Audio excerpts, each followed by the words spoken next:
안녕하세요. 스포츠에라입니다. 사랑하는 구독자 및 처음 보신 분들, 고배당 당첨 인증합니다. 실력으로 보여드렸고 어디 누구보다 정확한 정보와 조합으로 매일 무료로 공유해드렸습니다. 스포츠는 매일 있습니다. 비록 매일 맞춘다고 말씀은 못 드리지만 결국 이번처럼 또 한 번 당첨 나옵니다. 조합은 매일 무료로 공유해드리니 함께 당첨되어 우리은행 같이 갑시다. 첫 번째 경기 우리은행 대 신한은행 분석 시작해보겠습니다. 우리은행은 리바운드 우위와 조직적인 하프코트 수비를 기반으로 경기 흐름을 통제하는 팀이다. 김단비가 하이포스트와 페인트존을 오가며 공격의 균형을 잡아주고 외곽에서 이민지가 템포를 조절하며 미드레인지 옵션까지 책임진다. 한엄지가 있어 골 밑에서의 버티는 힘이 좋아 세컨 찬스를 잘 허용하지 않는 구조다. 문제는 세트 오펜스가 단조로워지는 순간 볼 흐름이 한쪽으로 쏠리고 야투가 식을 때 공격이 한없이 무거워진다는 점이다. 수비 전환이 한번 늦어지면 코너와 45도에서 오픈을 쉽게 내주는 약점도 존재한다. 그래도 리바운드를 장악하는 순간 경기 페이스를 자기들 쪽으로 끌고 오는 능력은 리그 최상급이다. 신한은행은 신지연을 중심으로 템포 조절 패턴 농구에 강점을 둔 팀이다. 신지연의 하이픽앤롤에서 미드레인지 풀업과 킥아웃이 모두 살아있어 수비가 반박자 늦으면 즉시 득점으로 연결된다. 최희샘은 스트레치 포워드 성향으로 단순히 서 있기만 해도 수비 시선을 빼앗아 공격 옵션을 자연스럽게 넓혀준다. 일본인 센터 미마루이는 단순 포스트업이 아니라 백도어 컨닝러닝을 통해 찬스를 만드는 입체형 자원이다.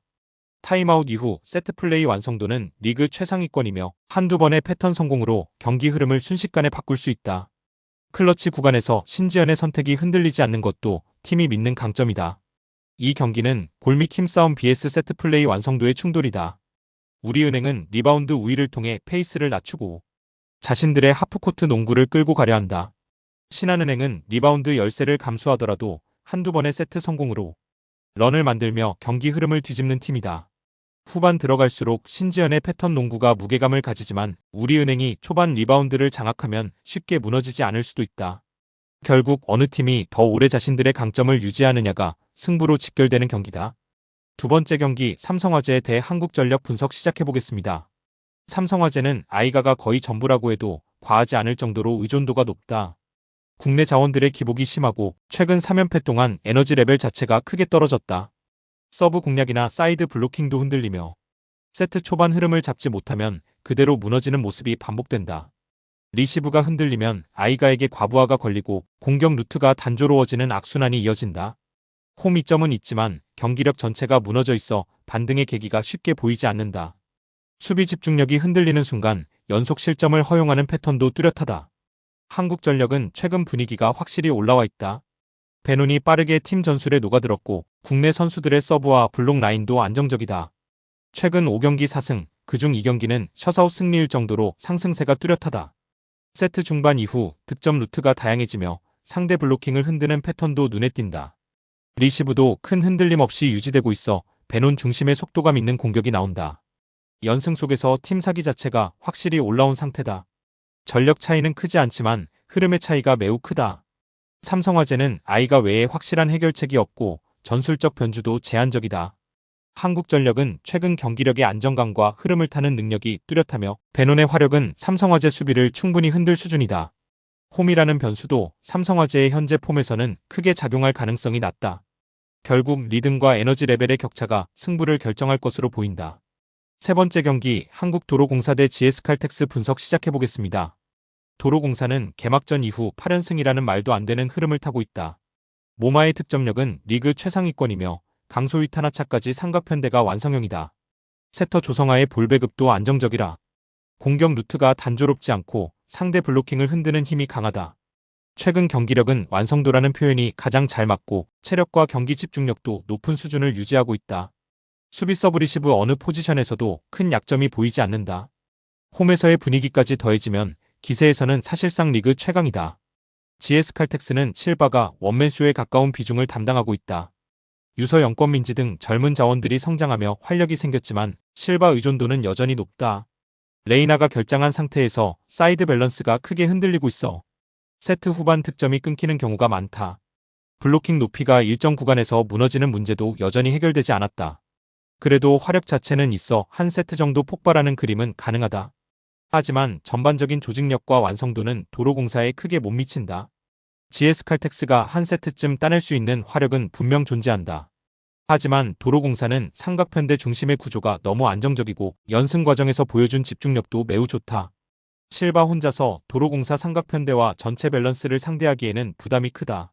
경기 흐름이 길게 가면 갈수록 도로공사의 체력 조직력 우위가 분명하게 드러날 가능성이 높다.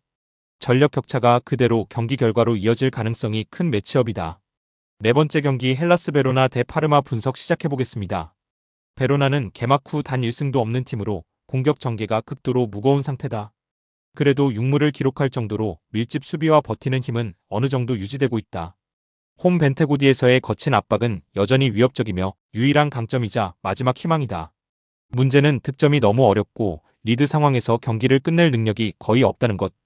패배의식이 스쿼드 전반에 퍼져 있어 경기 후반 집중력도 크게 떨어진다. 그래도 하위권 직접 대결인 만큼 초반부터 강하게 압박할 것으로 보인다. 파르마는 베로나보다는 조금 나은 흐름이지만 여전히 공격 완성도가 낮다. 1승만 기록 중이지만 젊은 윙어들의 기동력과 순간적인 역습은 나쁘지 않다. 문제는 경험 부족으로 경기 후반 집중력이 떨어지며 실점을 쉽게 허용한다는 점. 무승부가 많다는 건 지지 않는 힘은 있지만 이기는 힘이 부족하다는 의미다. 원정에서 위험 부담을 크게 지지 않고 안정적으로 운영하려는 성향도 있다. 그래도 베로나의 극심한 부진을 이용해 적극적으로 승점 3점을 노릴 가능성이 있다. 두 팀 모두 공격력이 떨어지고 실점은 쉬우며 결정력 부족이라는 공통 단점을 가지고 있다. 베로나는 홈 이점을 바탕으로 초반부터 압박 강도를 높이겠지만 득점 장면 연결이 굉장히 어려운 팀이다. 파르마는 역습의 날카로움은 있지만 마무리가 약해 확실한 승부를 보기엔 부족하다.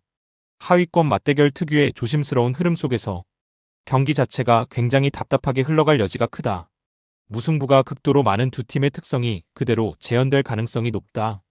다섯 번째 경기 리즈 대 에스턴 빌라 분석 시작해보겠습니다. 리즈는 언제나 높은 활동량과 압박을 강점으로 삼지만 6패라는 성적이 말해주듯 후반 집중력이 너무 약하다. 특히 뒷공간 노출이 치명적이며 수비 전환이 늦어지는 구간에 실점이 한 번에 몰리는 패턴이 반복된다.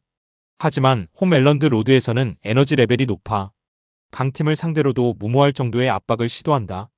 초반 템포는 빠르지만 마무리 능력 부족으로 득점이 자주 끊긴다. 강등권과의 거리가 거의 없어 절박함이 크고 초반 압박 강도는 상당히 올라올 것이다. 문제는 90분 내내 이 리듬을 유지할 체력이 없다. 빌라는 우나이 에메리 체제에서 조직적으로 완성된 팀이다. 올리 와킨스의 득점력과 마르티네스의 안정적인 세이브 능력은 확실한 무기다. 라인 컨트롤과 역습 전개도 리그 상위권이며 중원 압박도 정교하다.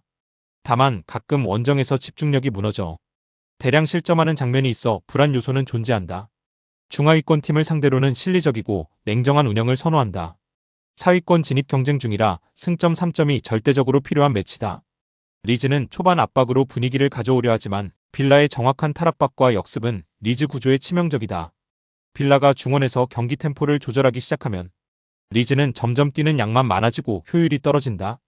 리즈의 수비 뒷공간은 와킨스에게 너무 좋은 먹잇감이다. 빌라가 흔들릴 여지가 아예 없는 건 아니지만 리즈의 공격 완성도가 너무 떨어져 득점이 쉽게 나오지 않을 것이다. 전체적인 전력차와 결정력 차이가 승부를 만든다. 여섯 번째 경기 크레모네세 대 AS 로마 분석 시작해보겠습니다. 크레모네세는 쉽게 지지 않는 팀이다. 5무를 기록할 만큼 밀집 수비와 끈질긴 압박은 리그 중위권 수준 이상이다. 홈구장 특성상 좁은 공간을 활용한 수비 블록이 잘 작동하며 강팀을 막아내는 데 능하다. 하지만 득점력이 매우 약하고 결정적인 순간 한 방 넣어줄 해결사가 부족하다. 라인을 내리고 역습을 노리지만 속도 자체가 빠르지 않다. 로마처럼 강하게 압박해오는 팀을 상대하면 빌드업이 막혀 고립되기 쉽다. AS 로마는 이번 시즌 무승부 없는 화끈함이라는 팀 색깔을 완성했다. 디발라 펠레그리니 라인의 창의성은 확실히 한 단계 높은 수준이다.